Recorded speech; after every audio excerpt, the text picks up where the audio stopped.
Hello everyone. Today we will be doing a dictation from Progressive Magazine, March. I will be dictating exercise 16. We will start the dictation in 10 seconds.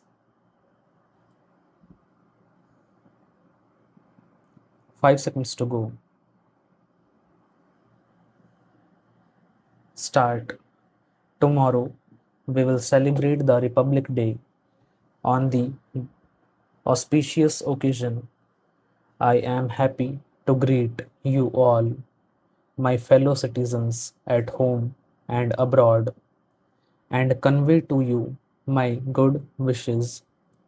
This is no doubt a joyous occasion, and we celebrate it with all enthusiasm, but this is also an occasion for calm introspection about where we stand and in what direction we are going.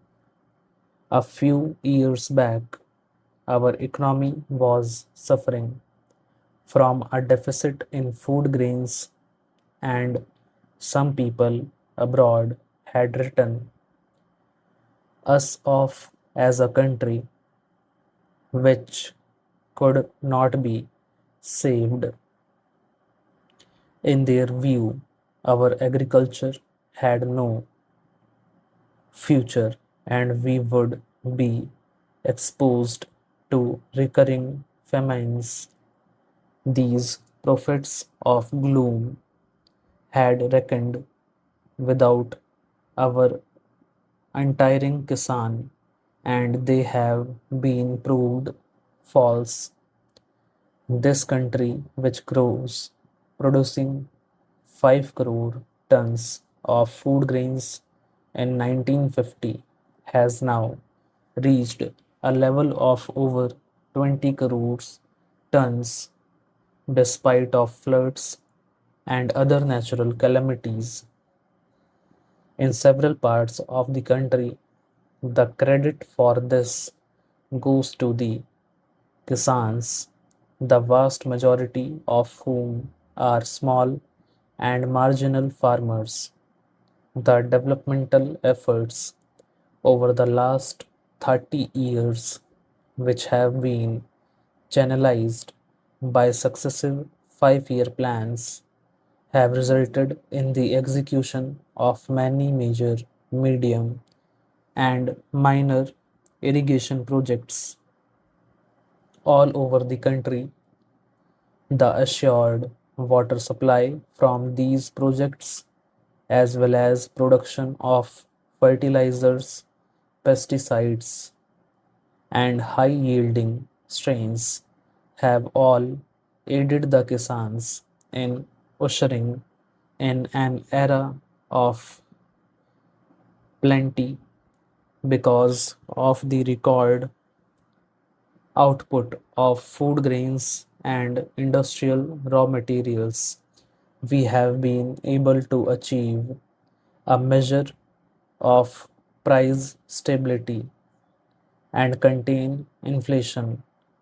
Food sufficiency is among the major factors that have helped the country to sustain and strengthen its political and economic independence. We cannot, however, afford to be complacent. In the coming years, we will have to place agriculture on a sounder and more viable base. We will have to assure fair prices for the farmers' produce and reduce the cost of inputs that will encourage the Kisans to work harder and show better results. There has to be an intensive study of the agroecology of every area, and we must build up self reliance to each area in order to ensure the full development of its potential.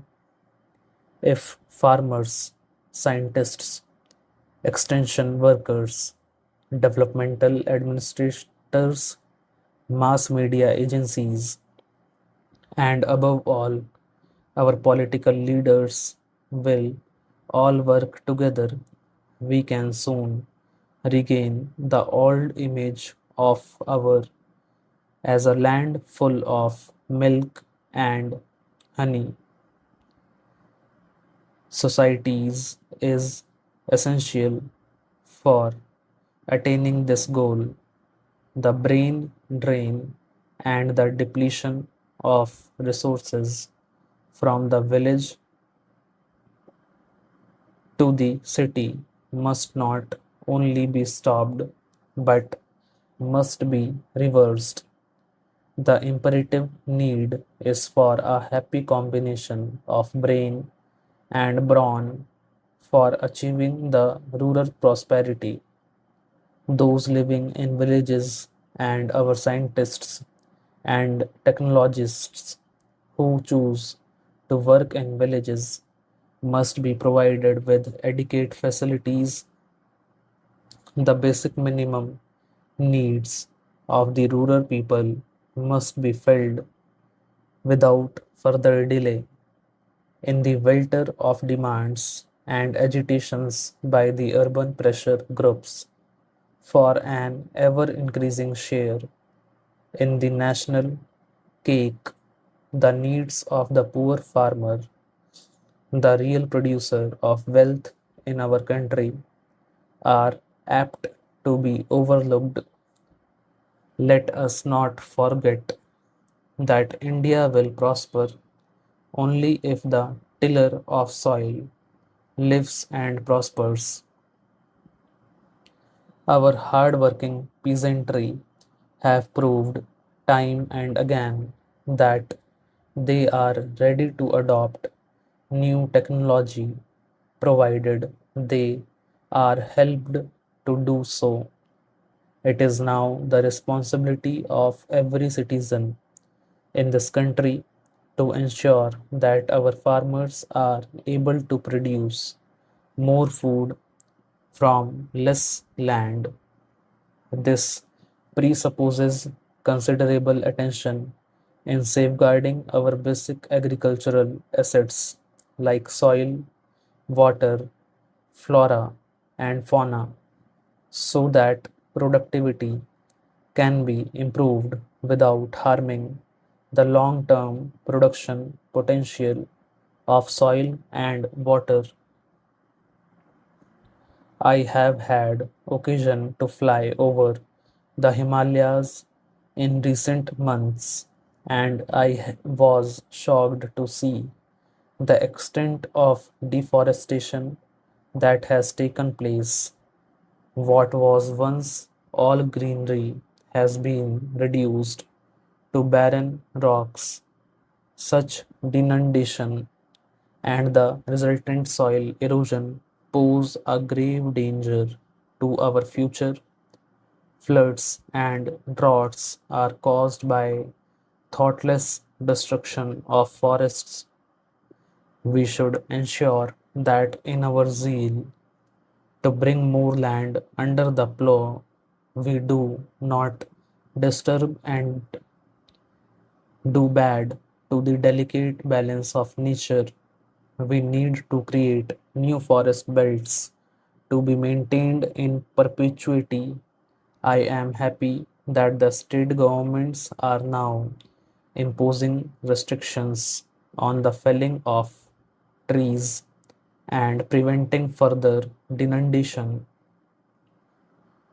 of forest areas, but this is largely a matter for community involvement and initiative, and I hope our people, particularly in the rural areas, will take up this work in right earnest. If today many people still go without enough food, it is not because of lack of food but rather because of lack of purchasing power. Hence, our agricultural plans will have to aim at generating more and more employment in the rural areas in addition to providing food for our growing population. Stop.